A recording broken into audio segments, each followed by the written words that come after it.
les gars, moi j'habite, vous savez, je suis dans le Valais en Suisse et il y a eu cet effondrement monstrueux la semaine dernière là. 8 ou 9 millions de mètres cubes qui sont tombés de la montagne et qui ont couvert un village. Tu vois, je vous avais proposé d'aller quand vous étiez là une fois pour aller faire de la luge. Et en fait, ne faites pas y aller, tu vois. Non, on n'a pas bien fait d'y aller parce que du coup maintenant on peut plus y aller. Ni la station de ski est plus là, ni le village. Et le truc c'est que ça c'est à côté, c'est-à-dire cet effondrement, il est en train de, la terre s'est effondrée, elle a bloqué un fleuve. Ce fleuve a créé un lac. Maintenant c'est en train de couler, puis c'est en train de couler ici. Et il y a des villages en bas qui sont dans une zone rouge, prête à être évacués. Pourquoi? Parce qu'il y a une deuxième montagne dans la même vallée qui est en train de s'effondrer aussi, et elle, c'est entre 16 et 20 millions de mètres cubes. Okay? Donc, les montagnes ici, elles ont commencé à s'effondrer. Pensez au symbole. Pensez au symbole. C'est super important. Et aujourd'hui, en discutant avec un ami, je pensais de l'importance de la Suisse dans tout ça. On parlait de Ulam Sanctam et tout ça, et on parlait de l'armée suisse, c'est l'armée qui sécurisait le pape, en fait. C'était la sécurité du pape. Pourquoi? Et pourquoi en Suisse, il y a des montagnes? Les anciens, on a parlé d'Enoch la semaine dernière, ils te diraient, là où tu as des montagnes, tu as des autorités. Tu vois, c'est le corps physique de la Terre qui manifeste les endroits de l'autorité. Ce qui voudrait dire qu'en Himalaya, c'est là où il y a les plus hautes formes d'autorité. Quel pays exactement contrôle les Himalayas? Oh, il y a Tibet, il y a le Bhoutan, il y a la Chine. Ouais, surtout la Chine, ouais. Oui, voilà. Le gros player, c'est la Chine. Voilà, exactement. Donc, en ce moment, regardez, tout est à la maison, made in China, tout ça, tout ça. C'est vrai. Donc, et du coup, j'étais en train de voir l'actualité. La Black Pond TV qui a suivi cette histoire. Merci à lui d'ailleurs d'avoir couvert les volcans et tout ça. C'était super intéressant de voir ses posts. Il parlait de l'éruption de Etna. Ensuite de Kilauea, ensuite d'un autre...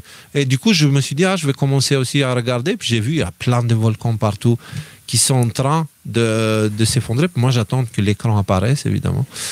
Donc, voilà, on a RTL qui nous dit éruption de l'Etna. Donc, ça, c'était le 4 juin 2025. Ensuite, Kilauea, ça, c'était un peu avant. C'était le 26 mai 2025. Ça c'est Figaro, ça c'est le 19 mai 2025. Donc j'ai regardé globalement au mois de mai, on a eu pas mal de tremblements de terre et beaucoup de volcans qui sont entrés en éruption. Okay? À côté de ça, on a cet éboulement, donc c'est l'éboulement que je vous disais, regardez-le, ça ressemble à ça. Okay? Ça s'est passé là, c'est à vol d'oiseau, c'est même pas 10 km. Hop, et voilà, et en fait ça couvre le village. Et maintenant, la montagne à côté, donc on est à 2 ou 3 km plus bas, il y a ça. Donc je vous mets juste des extraits parce que je n'ai pas trouvé le time-lapse lui-même. Regardez l'image derrière. Hop là. Regardez, ça c'est une photo comme c'est maintenant. Et elle va montrer, voilà, regardez, hop, hop. Vous voyez le changement? Et là, c'est carrément des gros morceaux de terre qui se déplacent. Vous voyez ou pas? Je comprends pas bien ce que je vois en fait. En fait, là, tu vois une montagne, ok? Et là, normalement, tu as la terre. Dans l'image d'avant, tu as la terre. Attends, c'est pas là, c'est. Donc là, la caméra elle est fixe là, c'est-à-dire que là, la caméra elle est fixe. Tu vois l'image, ok? Et regarde comment elle va se fissurer ici et que cette partie-là, elle va descendre. Et imagine-toi que là, tu es en train de voir 1 ou 2 millions de mètres cubes de terre, okay, qui sont en hauteur, et s'ils descendent, ils emmènent avec eux ce qu'il y a en dessous. Okay? Regarde, hop, tu vois la fissure là? Ok, ouais, oui, ok. Donc si tu veux, le mouvement qu'on avait pendant plusieurs années, avant plusieurs décennies, maintenant on les a en quelques années. Ce qui veut dire concrètement, moi comment je le vois comme les plaques tectoniques qui sont entrées en collision entre la plaque africaine et la plaque européenne, elles ont formé les Alpes. Okay? Ces plaques, maintenant, elles sont en train de bouger. Et ça provoque ce genre de choses, des effondrements. Okay? C'est comme ça que je le vois. Si je prends ça et j'ajoute dessus un grand nombre de volcans qui sont entrés en éruption, parfois de façon spectaculaire, parce que dans l'Etna, les touristes étaient là, ils sont partis, ils sont transformés tous en Usain Bolt, comme a dit quelqu'un. Tu vois, et tu voyais la vidéo, ils couraient en panique et tout. Alors, maintenant, on a cet effondrement à côté. Bref, ces effondrements montrent que la Terre bouge beaucoup en ce moment. Ce genre de mouvement de montagne n'est pas inhabituel, mais c'est la vitesse à laquelle que ça arrive qui montre une accélération nette des mouvements. Pendant ce temps, la Terre continue d'être envahie par les rayonnements solaires qui ne fait qu'augmenter sa puissance. Pardon pour l'orthographe, là c'est un massacre, mais c'était la dernière partie de l'article et j'étais super fatigué quand je l'ai fait. Comme quoi, je n'utilise pas beaucoup les correcteurs non plus. La probabilité de voir des aurores boréales en France cette nuit diminue malgré une importante tempête géomagnétique. Et là, même jour, alerte à la tempête géomagnétique d'origine solaire dans les prochaines heures. Donc, il y a eu des éruptions solaires qui ont provoqué des masses coronales, qui ont éjecté des masses coronales, qui ont touché la Terre. Et c'est non-stop, les gars. La Terre continue à être bombardée. Là, l'ionosphère, elle est chargée à un point, tu vois, et c'est ce qui est en train de provoquer ces changements climatiques avec des nuages, avec une météo bizarre. C'est parce qu'il y a toute cette électricité en l'air qui se décharge sur la Terre régulièrement par des foudres, et toute cette tension-là, elle crée des modifications. Donc, autre polarisation, puisqu'on parlait de polarisation tout à l'heure, non, le réchauffement climatique dû à l'humain, il n'est pas réel. Okay? Ce n'est pas l'humain qui en est la cause. Tout ce narratif du réchauffement climatique, il est utilisé pour imposer des impôts et un contrôle plus important dans les sociétés. Mais cela ne veut pas dire qu'il n'y aura pas un. Parce que comme toujours, eux, ils utilisent les connaissances qu'ils ont, okay, pour imposer leurs lois et leurs trucs, tu vois. Et ils essaient d'identifier leur objectif avec ce qui est en train de se passer. Comme le fameux gars qui est allé voir le pharaon et lui a dit « Je vais cacher le soleil si tu ne me fais pas roi » parce qu'il savait qu'il y aurait une éclipse solaire. Vous connaissez cette histoire? Oui. Là, ils font la même chose. Ils savent que le climat va changer. C'est inévitable. L'énergie va revenir sur la Terre. Les glaciers vont fondre. Il y aura beaucoup plus d'eau douce sur la Terre. Et il va y avoir des changements. Okay? Donc, ils utilisent ça pour imposer tout un tas de narratifs. Moi, je vous dis ce qui est en train de se passer. Nous avons déjà parlé de tout ça dans l'épisode 12 de Y-Files. On avait parlé de l'ascension et une hypothèse qui consistait à dire que le rayonnement solaire actuellement, il est en train de modifier l'humain génétiquement carrément, spirituellement, psychologiquement, mais aussi génétiquement. Et là, on avait parlé encore une fois de cette tempête solaire qui va changer le monde. Parce que cette tempête solaire, elle est en train de provoquer des grands changements. Ça, c'est évident. Okay? Il se peut qu'une des raisons pour laquelle l'État profond est aussi obsédé avec la Russie, c'est parce que c'est une des terres qui va traverser le mieux cette période de changement et qui sera dans le futur à l'équivalent de, tu sais, là où c'est propice pour la vie. Parce qu'actuellement, une partie de la Russie, elle est congelée, tu vois. Ouais, le permafrost. Ouais. Voilà. Donc, maintenant, imaginez l'axe de la Terre, parce qu'à chaque fois qu'il y a un tremblement de terre, l'axe de la s'il est conséquent, hein, l'axe de la Terre change légèrement. Maintenant, imaginez une grande série de tremblements de terre partout. Okay? Partout là où il peut en avoir, là où les plaques tectoniques se croisent. Et à force d'avoir tous ces tremblements de terre, l'axe de rotation va changer tellement que, en fait, des endroits qui se trouvent maintenant dans des zones non habitables vont être dans la pleine verdure, tu vois. De la même façon qu'ils sont passés de pleine verdure à un glacier, comme les mammouths peuvent en témoigner, tu vois. Parce qu'ils ont été congelés en train de manger des plantes qu'on trouve dans des zones tropicales. Ce qui est très étrange. Voilà. Donc, ça ne veut pas dire que la Terre va se détruire du jour au lendemain et que l'axe va changer comme ça, on va tous mourir. Non. Ça veut dire qu'il y aura des tremblements de terre pendant une période de plusieurs années, okay, qui seront éparpillés par-ci, par-là. Ce ne sera pas comme le film 2012, tu vois, pour pas que les gens s'imaginent des choses. Moi, j'ai la montagne qui tombe à côté de chez moi, là, et j'ai même pas peur, parce que je comprends ces mécanismes-là suffisamment pour savoir qu'il n'y a pas de danger si tu n'es pas dans certains endroits précis, tu vois. Et donc, ce qui est en train de se passer, c'est le soleil est en train de surcharger la Terre de son énergie. Le rayonnement solaire touche carrément directement nous. Jusqu'à là, il s'arrêtait au champ magnétique. Maintenant, il est tellement violent et les forces, pas tellement fort, je devrais dire, pas violent, mais tellement fort, et le champ électromagnétique terrestre est tellement faible que, en fait, ce rayonnement peut nous toucher directement. Ça veut dire, littéralement, nous sommes en train de prendre l'énergie du soleil. Okay? Cette chose-là, elle n'a pas que des conséquences sur nous, elle a des conséquences au souterrain aussi, au sol, okay? Au noyau de la Terre, etc., etc. On avait expliqué que, d'ailleurs, il y a une étude. Ça vous dit, on pose la question à GPT? Oui. Parce que c'est une info, il y a beaucoup de gens, je suis étonné que beaucoup de gens ne connaissent pas et qu'ils n'en parlent pas.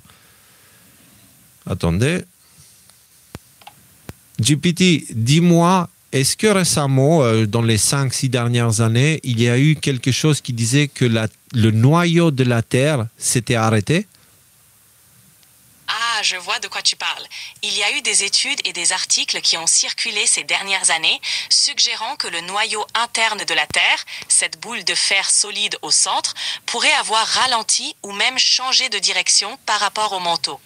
Mais ce n'est pas vraiment qu'il s'est arrêté au sens strict, c'est plutôt une variation dans sa rotation relative. C'est un sujet encore débattu et étudié par les géophysiciens, donc rien de définitif. Merci. Ok, donc il y a eu cette chose-là. Ok. Maintenant, le noyau terrestre, il bouge pourquoi? Parce que le Soleil est en train de bouger. Imaginez la Terre et le Soleil comme deux aimants qui interagissent électromagnétiquement. Et bien, si un bouge, l'autre bouge aussi.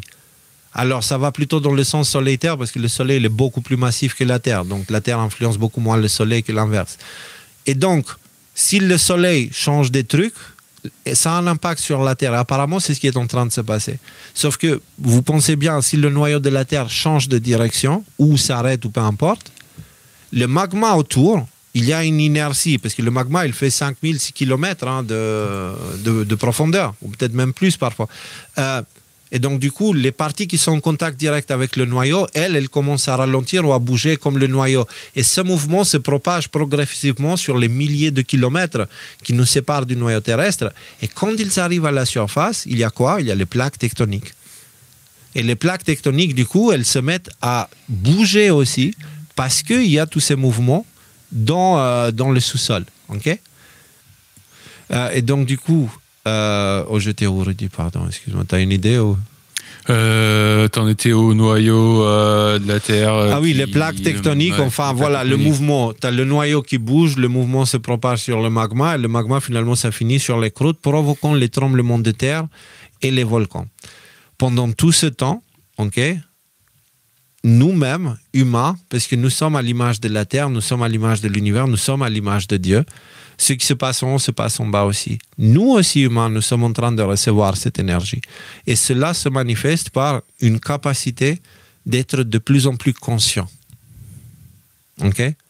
Et donc, ça veut dire qu'on prend conscience des choses dans nos vies qui ne nous conviennent pas parce qu'on l'a laissé trop longtemps, etc. On prend conscience qu'on ne les supporte plus. On prend conscience des relations abusives. On prend conscience de beaucoup de choses. Ok?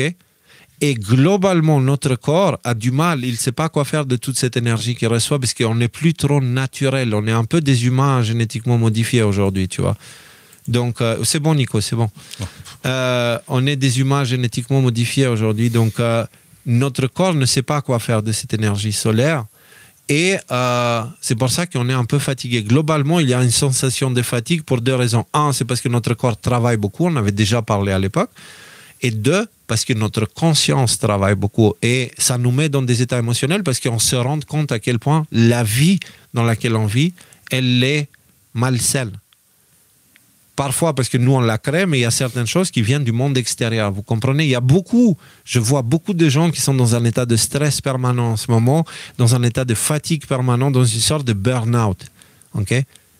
Et ça, je vous avais prévenu de ça dans ces émissions qu'on avait fait en 2022 pour vous dire il y aura un moment où le rayonnement sera tellement fort où on se sentira comme si on était en train de faire un jeûne, tu vois. Le corps, il essaie de s'adapter à tout ce qu'il reçoit. Donc, tout ce qui se passe dans le monde extérieur, il ne faut pas que vous ayez peur de ces choses-là. Mais par contre, il faut que vous ayez les yeux ouverts et que vous soyez conscient que si vous êtes dans des endroits sismiques, il y aura probablement des tremblements de terre. Okay? Globalement, pas dans le nord et le sud, ça concernera principalement, parce que le nord et le sud, c'est là où il y a le moins de mouvement du magma, tu sais. Le plus grand mouvement du magma, il est à l'équateur. Et plus on est proche de l'équateur, plus ça risque d'être conséquent, tu vois. Et donc, du coup, il faut garder les yeux ouverts. Si vous êtes, par exemple, moi je viens d'Albanie, c'est un endroit sismique. Bah, si je vivais en Albanie là, je ferais en sorte à bien checker que ma maison peut résister à des tremblements de terre plus forts que ceux qu'on a connus jusqu'à présent. Voilà. Si j'étais quelque part en Italie, je ferais en sorte à ne plus y être, en fait, en vrai, honnêtement, perso. Mais si jamais je devais rester inévitablement, je ferais en sorte à savoir si ma maison, elle supporterait des tremblements de terre. Et je serais certainement pas dans des bâtiments qui sont faits avec des matériaux où ils ont coupé, comment on dit, voilà, où ils ne sont pas très solides, quoi. Voilà. Donc, et si vous êtes dans des endroits volcaniques, bah, ne soyez pas, quoi. Qu'est-ce que vous foutez là? C'est pas fait, on n'est pas fait pour vivre à côté des volcans. C'est pas, le volcan, il y a des choses qui sortent et ils peuvent entrer en éruption. Et là, c'est une période propice pour ça. Donc, ce que je veux dire par là, c'est si vous voyez toutes ces choses-là, n'ayez pas peur. La France, elle ne sera pas beaucoup impactée de toutes ces choses-là, sauf, tu sais, près des Alpes et aussi au sud-ouest, là où ils sont le plus proches des zones tectoniques, tu vois. Mais globalement, là où c'est plat, ils ne risquent pas d'avoir grand-chose. Tu sais, sur le plan symbolique, c'est intéressant cette histoire de volcan et mouvement de terre. J'ai vu plein d'exemples en fait, d'apparition de nouvelles terres suite justement à l'activité volcanique. Ça a été le cas à côté de Malte, rien qu'au XXe siècle. Et certaines îles ont existé par exemple que quelques mois, que 6 mois, etc. Mais cette idée que les mouvements sismiques et les mouvements volcaniques sont créateurs d'une nouvelle terre, bah, je sais pas, ça nous parle, non? En termes de... Bah oui. Même si c'est flippant, ça nous parle en termes de symbolisme, quoi. Bah, moi, j'allais poser une question, là, puisqu'on a ChatGPT sous la main, on lui pose une autre question. Dis-moi, ChatGPT, est-ce qu'il y a un passage sur le Nouveau Testament qui parle de la fin des temps et comme quoi il y aurait des tremblements de terre et des trucs comme ça? Je m'intéresse particulièrement aux phénomènes géologiques, météorologiques et tout ça. Oui, il y a un passage dans le Nouveau Testament qui parle de la fin des temps et mentionne des tremblements de terre, entre autres phénomènes. Par exemple, dans l'Évangile selon Matthieu, au chapitre 24, Jésus parle des signes avant-coureurs de la fin des temps. Il dit qu'il y aura des guerres, des famines et des tremblements de terre en divers lieux. Ce sont des éléments qu'il décrit comme étant le commencement des douleurs. C'est un passage souvent cité quand on parle de catastrophes naturelles en lien avec les prophéties de la fin des temps. Ok, merci. Je dis merci, on ne sait jamais si l'IA gagne à la fin, tu sais. Faut qu'il m'aime bien. Donc, vous voyez, c'est dans les signes de la fin des temps, guerre, il y en a des guerres. Hein, c'est pas ça qui manque. Et famine. Il n'y en a pas encore ici, mais il y en a des famines dans le monde, tu vois. Et tremblements de terre. Et c'est même marqué que ce sont les douleurs de naissance de la terre, en fait, qui donnent naissance à une nouvelle humanité. Voilà. Donc, ce que je veux dire par là, c'est que, écoutez, que ce soit... Moi, je vous ai toujours dit, Trump, pas Trump, machin, peu importe ce que c'est, peu importe comment ça se passe, peu importe les scénarios, peu importe le cirque, peu importe tout ça, il y a une chose qui ne change pas, c'est que l'humanité, à la fin de tout ça, en sort gagnant. Pourquoi? Parce que la véritable intervention qui va changer l'humanité, elle est divine, elle se manifestera par les humains. Et elle est en train de le faire. Tout le monde regarde l'obscurité. Moi, je suis en train de voir des personnes prendre leur vie sérieusement, commencer à prendre des choix sérieux. Combien on a vu qui ont quitté les grandes villes, ils sont allés chercher une vie beaucoup plus naturelle, etc. Je suis en train de voir la beauté émerger. Je suis en train de voir l'harmonie émerger. L'univers a besoin inévitablement d'équilibre. Donc, si vous voyez le grand mal se lever, soyez certain que le grand bien se lève aussi. C'est juste qu'on ne le regarde pas parce qu'on regarde du mauvais côté. Je vous en ai parlé la dernière fois, la loi la loi mathématique que j'ai inventée l'autre jour, c'est pas que j'ai inventé, mais c'est une réflexion. X moins X égale 0. Oui, Rudy, ça tient mathématiquement, ok? Ça tient. Ça tient, ok, mais du coup, ça veut dire qu'on peut inverser l'ordre. 0 égale X moins X. Donc, ça veut dire du 0, on peut sortir tout ce qu'on veut du moment où il sort en deux polarités de façon égale. Tu vois ce que je veux dire? Mathématiquement, ça se tient. Et il n'y a aucune loi et aucune raison que ça ne tient pas. Donc, il faut qu'on comprenne que si on voit le grand mal et les guerres et les machins, les trucs, sachez qu'il y a le grand bien qui est en train de se lever aussi. Okay? Comprenez qu'actuellement, nous ne sommes pas seuls.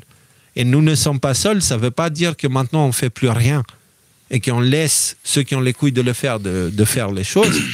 Ça veut dire on n'est pas seuls, assumons qui nous sommes, cherchons la vie qu'on veut, okay, vraiment, mais pas cherchons la vie qu'on veut, les Ferrari, les machins, les cosmétiques et tout ça. Cherchons une vie naturelle, parce qu'à la fin, il n'y a que ça qui survivra.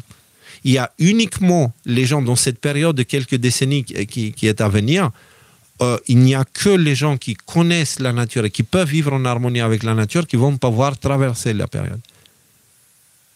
Okay? Les autres, ils vont disparaître soit parce qu'ils auront accepté le fait que la nature, vivre avec la nature, c'est plus intelligent, soit parce que leur arrogance contre la nature leur a coûté leur vie. C'est pas compliqué. Et donc, je suis en train de vous dire ici que oui, polarisation, oui, ceci, oui, cela. En ce qui me concerne, moi, je n'ai pas peur de ce qui se passe. Ça ne m'intimide pas, ça ne m'impressionne pas, ça me donne juste envie de créer, de construire. Tu vois? Là, on est en train de faire un projet. Peut-être au prochain live, on va vous en parler parce que j'aurai peut-être plus le temps de le préparer et que j'ai peut-être besoin de votre aide. Mais lancer un projet qui pourrait être assez intéressant. Les gars, vous voyez de quoi je parle. J'ai besoin d'une aide, surtout du côté administratif, notaire et tout ça, quoi. Ça serait super cool. Moi, voilà comment je vis toute cette période, toute cette histoire-là. Donc, je ne sais pas, si vous voulez commenter tout ça et donner votre approche, pour moi, je n'ai plus rien à dire, ni pour le sujet, ni pour l'émission. Bah écoute, moi, c'est toujours la même chose sur ce genre de sujet. J'ai pas de lecture particulière, si ce n'est que je t'ai entendu prendre des positions, Léo, qui étaient souvent... que je trouvais étranges sur le moment et que je vois se confirmer ici. Donc effectivement, les tremblements de terre... avaient été annoncés, les aurores boréales avaient été annoncées et voilà, ça me confirme qu'il y a quelque chose. Comment dire? Ma grande crainte, moi, au milieu de tout ça, c'est que finalement on soit en train de se raconter des histoires et que tout ce grand réveil et tout ça, ce soit juste dans la tête de certaines personnes qui veulent trouver des réponses faciles à une époque difficile, quoi. Et ça, je prends ça comme des éléments concrets. Que non, ça se passe pas juste dans nos têtes en fait, ce qu'on est en train de raconter. Et donc, de ce côté-là, c'est plutôt rassurant. Et d'un point de vue plus personnel, oui, cette semaine en particulier, début de semaine, a été très très difficile. Il y a un jour, je me suis levé, j'avais l'impression que je pouvais pas me lever, je n'avais pas la force. J'ai dû m'asseoir dans la douche. Je fais jamais ça, tu vois, même quand je suis bourré ou quoi, je suis debout dans ma douche, quoi. Ouais. Là, j'ai dû m'asseoir dans ma douche parce que ce matin-là, je n'avais aucune force du tout, quoi. Donc voilà, je le ressens. Fin de semaine, ça va mieux. Du coup, là, je profite de me tenir debout. Si je peux me permettre, il y a beaucoup de monde. Moi aussi, j'ai eu des périodes comme ça. J'ai remarqué que mon rapport avec mon smartphone et la quantité de temps que je passais avec était directement lié avec mon état énergétique. Donc, une chose que j'ai fait, c'est j'ai essayé de réduire les shorts déjà. Tu sais, les vidéos courtes qui ont... voilà. J'ai essayé de réduire ça et je me suis forcé, je me suis interdit de regarder des vidéos courtes et je ne regarde que des vidéos au-delà d'un certain temps. Okay? Et ça, déjà, mélangé avec un sommeil plus de 7 heures, tu vois, au minimum 7 heures, déjà, au minimum d'un point de vue cérébral, ça va un peu mieux. Tu vois Donc le téléphone, ça, n'oubliez pas, c'est la toile. Hein. Donc c'est la toile. Et on peut rester accroché dessus. La toile, c'est un piège des araignées, tu vois. Il chasse l'araignée avec. Donc voilà. Nico? En fait, non, mais j'ai pas grand-chose à rajouter. Je voulais parler de l'histoire de Gilgamesh, mais bon, on va pas rentrer là-dedans. Je crois qu'il y a quelque chose qui doit se faire tabasser, d'accord, avant d'être humilié. Et en fait, c'est cette question d'ego comme l'était Gilgamesh, et qu'il y a son pendant naturel qui est venu, très naturel, l'homme des bois, pour le ramener à sa juste place, en fait. Il n'a pas détruit, il a juste ramené à sa juste place, parce que l'un est indépendant pour l'autre. Et tous les événements du monde extérieur qui se surviennent à nous, justement, ils nous ramènent petit à petit vers l'équilibre, vers cet équilibre entre notre nous naturel et notre nous égotique. Moi, j'aimerais finir sur un texte que j'avais partagé. J'espère que je vais le trouver vite. Ah, là, je l'ai trouvé. Reviens au milieu. Ah, reviens au milieu, ouais. Bah, je vais faire même mieux. Nous sommes tous les enfants d'un même Père céleste. Une fraternité est une famille. Oui, mais qu'est-ce qu'une famille? Elle est l'image même de l'univers et de son travail. Père, mère, enfant sont un reflet des principes immortels qui opèrent dans le cosmos. Dans une vraie famille, il existe des liens d'amour. Il n'y a pas de loi promulguée et écrite. Chacun s'efforce de faire dans l'harmonie ce qui est nécessaire pour que la famille prospère. Qui a dit à la mère de se lever 20 fois dans la nuit pour soigner son enfant? Dans la famille idéale, nul n'a à dicter des lois. Dans la famille idéale, c'est l'amour qui règne et qui arrange tout. L'amour, on ne l'observe guère dans la famille ordinaire. Mais là où il se manifeste dans sa plénitude de désintéressement, tous se respectent, s'entraident, l'égoïsme disparaît. Une fraternité est une grande famille. Nous sommes tous les enfants d'un même Père céleste et d'une même mère, la nature. La fraternité est une famille où règne la compréhension, le respect, le désir de s'améliorer, de se perfectionner. Cela n'est pas possible dans la solitude ou dans un entourage hostile et méfiant. Les gens croient pouvoir se développer dans n'importe quelle condition, mais ils ignorent encore ce qui est le véritable développement. Le véritable développement, c'est d'arriver au stade soi-même où tu comprends l'importance de donner. C'est-à-dire qu'il n'y a pas de plus grande joie que de donner, d'être là pour l'autre. Parce que, tu sais, il y a cette loi, on avait parlé de la pastèque. Si la pastèque elle est aussi remplie d'eau à l'intérieur, c'est parce qu'elle grandit dans des endroits où il n'y en a pas. Quand le Christ te parle des richesses, il te parle des richesses intérieures, parce que celles-ci, on ne peut pas nous les voler, on ne peut pas mettre des lois qui nous les prennent et tout ça, tout ça. Là, nous avons besoin de comprendre, enfin, de nous emmener à nous-mêmes à un stade où on est comme cette pastèque-là. Et l'eau étant l'amour, tu vois. Et le truc, c'est qu'on est dans la condition parfaite pour devenir des pastèques remplies d'amour. Pourquoi? Parce qu'on vit dans un désert d'amour. Il n'y a plus d'amour entre les gens. Il n'y a plus de, il y a la loi qui doit faire en sorte à ce que ça s'entretue pas. C'est-à-dire, il y a même plus que, ce n'est même plus qu'il n'y a pas l'amour, c'est qu'il y a la haine entre les gens. Il y a la jalousie entre les gens. Il y a le jugement entre les gens. Donc, on est dans les conditions parfaites pour apprendre à ne pas avoir besoin de ces choses-là et de trouver l'amour à l'intérieur, comme la pastèque trouve l'eau à l'intérieur. Je ne sais pas si ça vous parle ce que je dis, mais en tout cas, cette idée de la grande famille, nous aussi on est une grande famille, tu vois, ADNM. Et bien cette idée de famille, moi ça me va. Si on se voit comme une famille, moi ça me va parfaitement, parce que moi c'est comme ça que je vous vois. C'est comme ça que je vois tout le monde, c'est comme ça que je vois même mes ennemis en fait. Comme des frères et sœurs qui ont mal tourné, mais des frères et sœurs quand même, qu'une fois qu'ils arrêtent de faire des choses bizarres, bah, ils reviennent à la maison, tu vois, j'espère. Donc voilà, moi j'aimerais vous laisser sur ça et qu'on médite ensemble sur comment avancer vers cette idée où on est une famille, on n'a pas besoin de lois et de maîtres et de polices et de machins et des trucs, on est tous sous la seule loi qui existe, qui a toujours existé, qui existera toujours, c'est celle du Créateur à travers laquelle il a fait la création dont nous sommes partis.